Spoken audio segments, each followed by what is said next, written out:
এই আলেম উলেমা, জামাত ইসলামের নেতৃবৃন্দ, আমাদের মৌলানা নিজামী সাহেব, কামরুজ্জামান সাহেব, কাশেমি সাহেব, এই পত্রিকার যিনি প্রকাশক ছিলেন তাকে সহ অনেকে মৃত্যুদণ্ড, সালাউদ্দিন সাহেব সহ তাদেরকে মৃত্যুদণ্ড দেওয়া হয়েছে মিথ্যা মামলায়। আমি মনে পড়ে আমার যে 1971 সালে স্বাধীনতা যুদ্ধের পরে এই মিডিয়া অর্থাৎ আপনার গণমাধ্যম, প্রেস, তাদের উপর যে অত্যাচার হয়েছে, বিশেষ করে 1975 সালে সমস্ত বাকশাল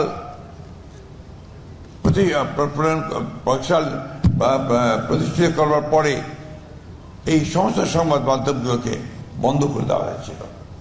আমার মনে পড়ে তখন সাংবাদিকরা তারা সবাই বেকার হয়ে গিয়েছিলেন। অনেকে আপনার বায়তুল মুকাররমের সামনে তখন হকারের কাজ করেছেন। We remember those days. কোনো পত্রিকা ছিল না। 1975 সালের পরিবর্তনের পরে শহীদ প্রেসিডেন্ট জিয়াউর রহমান প্রথম এই একদলীয় শাসন ব্যবস্থা থেকে বেরিয়ে এসে বহুদলীয় শাসন ব্যবস্থা প্রতিষ্ঠা করেছিলেন এবং সংবাদপত্রের স্বাধীনতাকে নিশ্চিত করেছিলেন।